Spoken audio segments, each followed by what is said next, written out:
Good morning and welcome to Ask the Expert. I'm Joe Taylor. This morning, another in the ongoing series of programs presented by the Regional Early Learning Resource Center. The program, through the Northwest Institute of Research, oversees a grant from the Office of Child Development and Early Learning at the Pennsylvania Department of Human Services and the Department of Education. The goal of the program is to improve the outcomes for young children as they prepare for school. John Posa from the Early Learning Resource Center is the host of the program and is with us throughout the series. And John, this morning I see we have a studio guest for a change. Yes, we do, Joe. Good morning, and I'd like to welcome Dr. Cybill Reed to the program this morning. I've known Cybill for quite some time. She grew up in Brookville, and Cybill is a early intervention educator for the Riverview Intermediate Unit based in Clarion, and she actually provides early intervention instruction and works with young children here in Du Bois at a classroom. And we wanted to bring her on to the program today. Welcome, Cybill. Thank you so much for having me. I'm excited to be here today. Well, Cybill, first of all, tell our listeners a little bit about your background and how you got to the work you're doing right now. All right. It actually started when I was in Brookville. I started my whole career working at the Brookville YMCA, and I met students with some special needs there, and I developed an early passion for working with those students. I then went to Clarion University and received my bachelor's degree in elementary and special education. I then received my autism certificate from Penn State. I then went to Slippery Rock and received my master's in special education. And most recently, I just completed my doctorate in special education. And I feel very passionate about helping students with special needs. My thesis focused on how to create a positive environment in early childhood classrooms, Head Starts, pre-Ks. And I've worked at the IU now for the past 9 years, and I've had a wonderful time. They've been very supportive of all of my adventures, and I've learned a lot from the job itself as well. Oh, that's terrific. I've heard such wonderful things about your classroom because you work with some rather challenging behaviors with these kiddos. And that was really the focus of your dissertation for your PhD, and some of the things that you do to get these kiddos ready for school. Tell us a little bit about some of the things that you've learned that in working with these children that maybe parents can use if they're having difficulties with their own children. A lot of my students do have challenging behaviors. It can involve tantrums, which involve screaming, hitting, throwing objects. And the thing I've learned the most is that the calmer and more positive you are with the child, the more apt they are to lower their behaviors and start to calm down. A lot of times, which is natural, is parents want to amp their anger up too because they're frustrated. Our parents have a hard time because they have the kids all day long and they're getting frustrated. And the calmer you are, talking soothingly to the child, rubbing their back, telling them that it will be okay, and knowing when to pick those battles. Our students have to take time to have that release, and sometimes you just need to let them lay on the floor and let them have that emotional outburst, and then talk to them about making good choices and teaching those behaviors when they're not upset. So that was the biggest thing I probably learned last year, and really what I focused my dissertation on is our students can learn by simply being positive and stop focusing on their tantrums and start focusing on what they do well. So a lot of my students have great skills of even knowing their alphabet and counting and things they like that. And if you focus on that and turn that into learning those behaviors off of the things they enjoy, they stay much calmer. You focus on what they can do, and you stop worrying about what they cannot do. Now, that's not to do away with the timeouts, which we all know that still is important. Absolutely. And I think that's one big misconception is I believe in positive behavior intervention and supports, and that includes telling a child no, and it includes timeout. Timeout is a research-based practice. It is using it appropriately. If you have a 4-year-old, he shouldn't sit in timeout for 10 minutes. The rule of thumb is usually a minute per age, and if your child has developmental needs, I usually cut that in half. And a lot of my students too, if they just need to teach their body to calm down, we do a 30-second break. We take them and we sit down and we just calmly talk to them. A break is not a break for the parents. A break's not a break for the teachers. While the child is in that break, you're talking to them about how they could have nice hands and a quiet mouth and staying very calm with them to help them learn to regulate their body. A timeout should not be a child in a corner. A timeout should be where you're helping them learn how to have different skills. Now, so often, in the work that you do with the children, you want to translate that same work that you do with the parents of these same children so that they can be reinforced at home. I mean, a lot of the principles that you're doing with these children so that, it's a continuum. So tell me about the relationship and how you work with the parents to talk to them about their day and what they've learned throughout that day. I have to say the parents is the most critical part of this entire process. I have the students sometimes max 7 hours a week. So the parents have to also expand their horizon, and the parents are very good about asking questions. And that's the biggest thing I tell parents. Ask your teacher's question. Ask what you can do differently. So one of the things I do is I send home a daily note each day from my children saying something good they did, and to ask their child, because sometimes parents don't know what to talk to their children about, especially if they're nonverbal or just beginning communication skills. And this way they have an idea of a topic to talk about. And one of the things too is if we use a behavior chart at school, and a lot of our behavior charts has the student's picture and you take it next to the skill they're working on. So a lot of my kids are working on nice hands, keeping our hands to ourselves, keeping them on our bodies when we're sitting. And so we have pictures for that. And I print out those same pictures to send home with the students so the parents can reinforce those behaviors at home as well. If they happen to have a specific interest, such as trains or cars, and I've seen that really pick up in the class, then they also try to continue that at home. Use this as a reinforcement. Have a special train that they only get when you really want to do something exciting. And the parents can start to try those and then ask more questions. Would it be helpful at all to have the parents come to the classroom from time to time to see firsthand, real time, how you handle it? Absolutely. We recommend that a lot. And one of the things we recommend is we actually have a little window on our door that parents can even watch in. Sometimes children do act differently when their parents are around. And so sometimes parents want to see exactly what I'm doing. So they can stay outside of the door. They act like they're still leaving, so their kids stay on their routine, but they come back and can watch in the door and see. Then especially when we have exciting party days, I always invite the parents to come in. See how to do this. See how we sit. See how we're calm. A lot of parents, same way I grew up, timeout was where you go and sit by yourself and you just calm down, and once you were calm you got to go back out. I show parents, here's what timeout should look like for a child with developmental needs. Some children can just go sit and help calm themselves down, but a lot of children need that extra push to, well, what am I supposed to do here? What should my body be looking like right now? And then teaching those parents how to help with that. You mentioned obviously positive behavior and reinforcing that. You use behavior analysis obviously in the work that you do. Absolutely. But there's also a principle called positive behavior intervention and supports, which you had mentioned that you use principles, with that. Can you kind of describe a couple of the principles, for instance, that maybe for those who may not be familiar, our listeners, that maybe they can utilize if they're parents and working with their own children, whether they are maybe just going through a tantrum or whether maybe that they're not particularly a real challenge child, but in individual instances? Absolutely. So positive behavior interventions focuses on the entire family staying calm and positive, especially when a child's having a tantrum. So for example, if a child is, and I'll even use some more aggressive behaviors, throwing a chair or hitting, you're going up to the child and you do not say no and stop. They don't know what they're to be saying no to. They don't know what you want them to stop doing. You're going to go up to them and positively tell them what you're expecting to see. In my class, we call them expectations. That's what they should be called at home too. I see that you're upset. We are going to have nice hands now. I see that you're very angry, but our feet stay on the floor, being very specific as what you want to see from that child.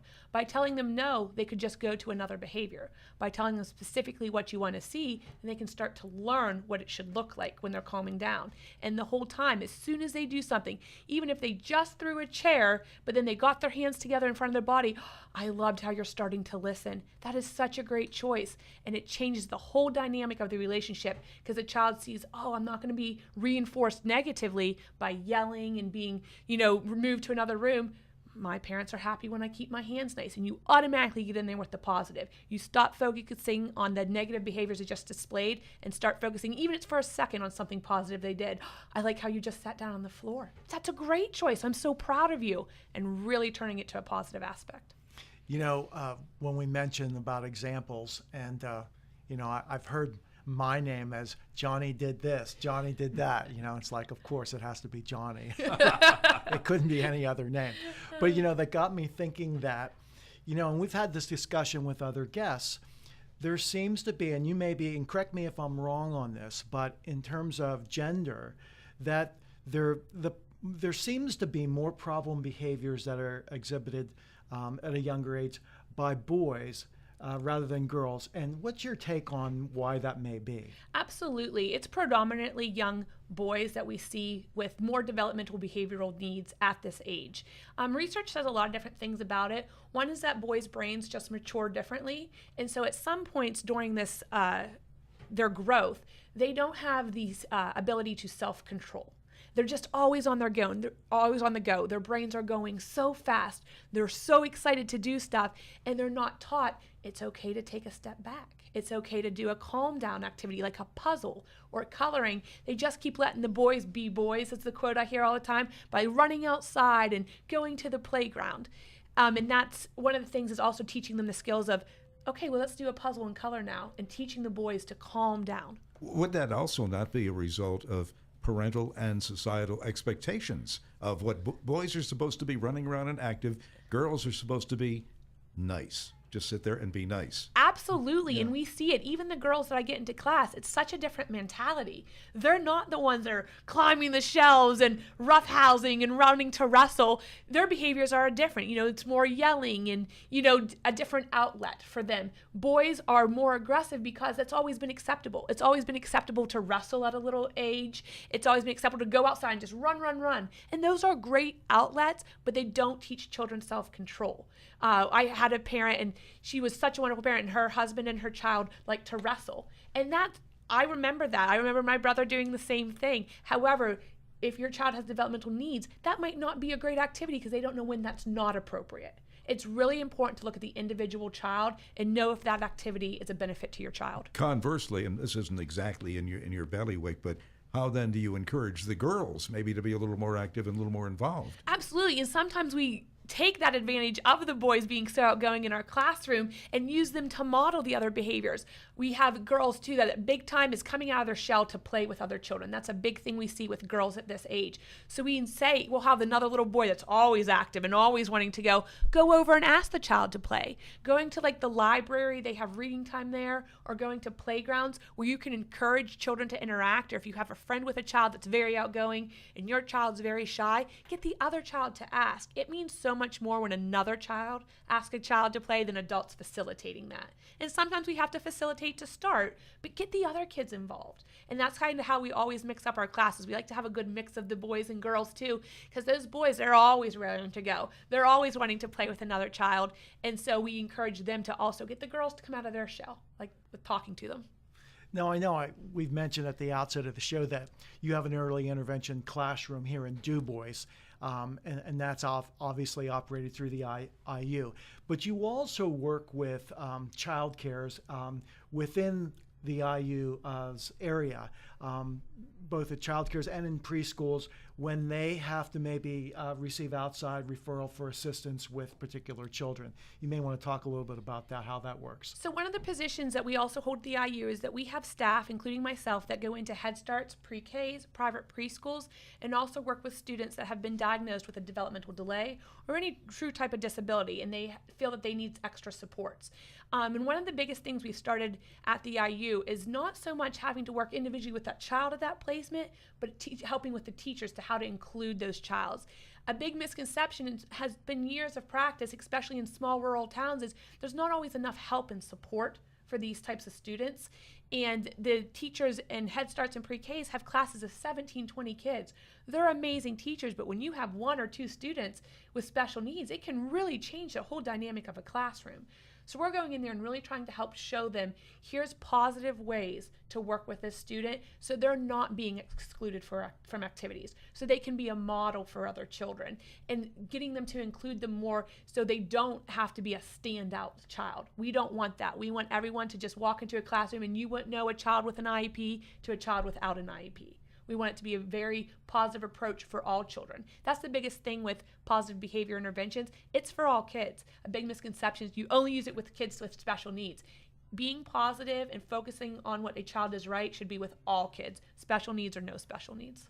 And just so our listeners know that when you do go to a child care or preschool outside your own classroom, that is actually has to be that is requested for that additional support on the part of the parent as well. Correct. So we don't go and work with any child without a parent approval, without an IEP. And then when we're in the classroom, while we may be interacting with other students, we're following the classroom regulations. We're focusing on our child with the teachers and really kind of following all the mandates that goes with going into Head Starts and private preschools, but trying to show them how to incorporate all children in their classroom.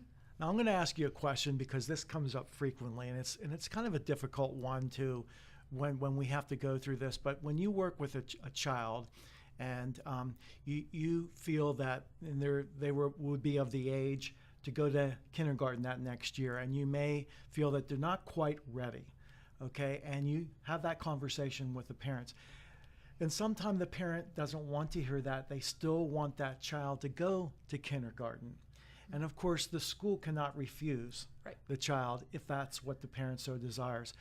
What do you say in that conversation to maybe try to convince the parent that maybe another year would help that child? I really focus on that with the parents. And for any child with special needs around here, in February, we start that conversation. We have meetings with the district, and we sit down as a team. The parents come, the district comes, and we start to really explain the benefits of staying out a year, especially when kids' birthdays are so close to the cutoff and they're not just there. A year out of preschool is not a detriment. Right. Sometimes that can make a life-changing difference for a child. Sometimes it lets them develop. We always talk to the parents about developing more social skills. Their bodies are so amped and ready to go, they haven't fully learned how to calm down and sit. In kindergarten nowadays, regardless of what class, you're expected to sit a lot of the day. For a child that has a difficulty sitting for a 20-minute circle, sitting for 6 hours a day is a very hard skill, and then you often see more behaviors develop. And that's one of the big things I talk to parents about is your child's on the right track now. Let's not backtrack. Our goal is to set a child up for success, not failure. Sometimes that means holding a child out of kindergarten, and we see such huge gains during that year. They just needed that one more year to focus.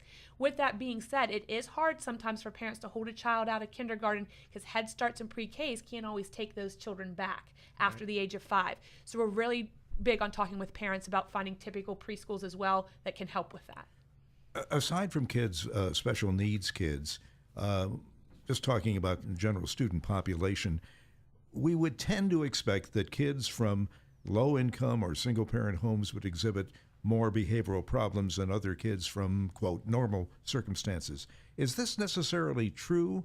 Are there common factors you've identified that manifest themselves in disruptive behavior? That actually is a very true statistic. One of the research studies I did for my thesis was that fact, that in rural areas where there's more low income and less resources to positive teaching strategies and having coaches come in to teach teachers, and families altogether, we're seeing a lot bigger increase on those children with disruptive behaviors. The biggest thing that I've been able to pinpoint in just my personal experience is it's not that those parents don't love their kids and they're trying, they're not able to be at home with them. They're not able to sit and work with their child like they want to. I've often had parents say, I would love to do this. I'm working 3 jobs. I see my kid 2 hours a day. He's at a daycare. He's at a babysitter's. They go back and forth between families for people to watch their children. You understand that, but that leads to a lot of disruptive behaviors in children. The change itself, transitions at this age, is very hard. And some kids go to 3 or 4 sitters a day because of the timing. Some have to be done at 2. Mom goes back to work at 4. Then they go to another sitter. It's a big change in their environment, and they're expected to just adapt and roll with it. And any kid, regardless, 3 to 5 years of age, that's a lot of change. And those kids sometimes just want to see their parents, and their parents just want to see them, but it's not always feasible. And so that's been a big factor in the increase in disruptive behaviors. And really, this is no secret. What we often see is that in a child that maybe has somewhat of a delay and maybe needs to wait before starting kindergarten, often it's not so much in their cognitive learning, it's that social emotional component. And that's why it's so important that those children be around their peers and be around other children to learn how to get along, how to work together, problem-solving skills, correct? Absolutely. And that's one of the things I always tell parents is some parents are just so embarrassed because their kids do display disruptive behaviors out in public. And I say that's okay because other parents are going through that same thing.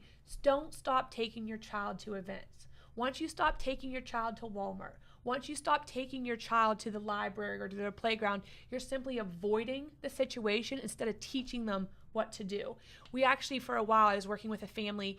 I helped set them up a schedule because they really weren't sure what to do. When they would see Walmart, their child would start to have these outbursts. I say, you train that behavior. So they would go, I would tell them, you go in. And if he starts screaming, you calmly talk to him about it. We're at Walmart now, we're using a quiet voice, and maybe you stay 2 minutes the first time. After a couple weeks, maybe you stay 3 minutes, and you work your way up so that he can go grocery shopping with you without it being a disaster and without it being a screaming fit. But so many parents just want their children to be able to do that right away, and some kids have to be taught those skills, and you should not be embarrassed. All parents have issues with their children having an outburst at some time or another. And don't be embarrassed. Take your kids. The library in DuBois has a great reading group. We recommend that for lots of kids. It's a great way just to interact. In the summertime, just going to the playground. That's a great motor activity. They're releasing their energy and then getting to learn different kids. And if your kid does display behaviors, you start to deal with it then. Just don't go home. That's teaching your kid. You'll take them home as soon as they act up. Sometimes that's what they want. Take the time. Be calm with them. We use nice hands on the playground. We use our walking feet when we go up the steps. We keep our hands to ourselves. We, to explain that we're not pushing our peers. But don't say all the things you don't want them to do, because at 4 years old, that's all they hear. They hear a list of things, of behaviors maybe they would like to do instead. Use the positive way to teach them what you want them to do. So many examples and of teachable moments in almost every facet of life that parents can utilize that they may not necessarily always see. But I wanted to ask you, because we have about 2 minutes left, in your field of special education, and I'm always concerned about where's the future? Like what are some of the positive developments that we're seeing in working with kids now? I think the biggest positive thing is that more than ever, parents are being included in these processes. And Head Starts and pre-Ks, I know they have times for parents to come in and interact with their kids in the classroom, get to meet their kids' peers. And just in general, kids with special needs are being included more than ever in typical classrooms. So when I was in school, that wasn't the case. Right. They didn't always get to be included. They were off in their own classroom. More than ever, especially even in a rural area, we're seeing so much inclusion with kids of all types of disabilities, and people aren't shunning them away anymore. They're including them. They're teaching them how to be part of a very active society. And I say that's probably our biggest strength in these areas is parents and families and teachers working together. Well, that's one of the big pushes, not only through our state, but throughout the country, is developing policies at preschools on, inclusion and preventing suspension or expulsion at all costs. Yes. And that's why those policies need to be developed, because it's very, very important. It is. Too many times a child before would just get sent home if they displayed a disruptive behavior and maybe the teacher didn't know what to do. And now we're saying that's not appropriate. Teach that child what they can do to make a better choice in that environment and give it a learnable moment, not just sending them home anymore. Right. Thank you. Our time has run out. Boy, what an interesting conversation, Cybill. So great to talk to you, and best of luck. We've been talking with Dr. Cybill Reed, early intervention educator with the Riverview Intermediate Unit-6. Come back and talk to us again. Thank you so much for having me. And that's our program for today. We'll be back in 2 weeks at this same time. In the meantime, you can go online to learn more at papromiseforchildren.com. For John Posa and the Early Learning Resource Center, I'm Joe Taylor. Thank you for listening, and have a great day.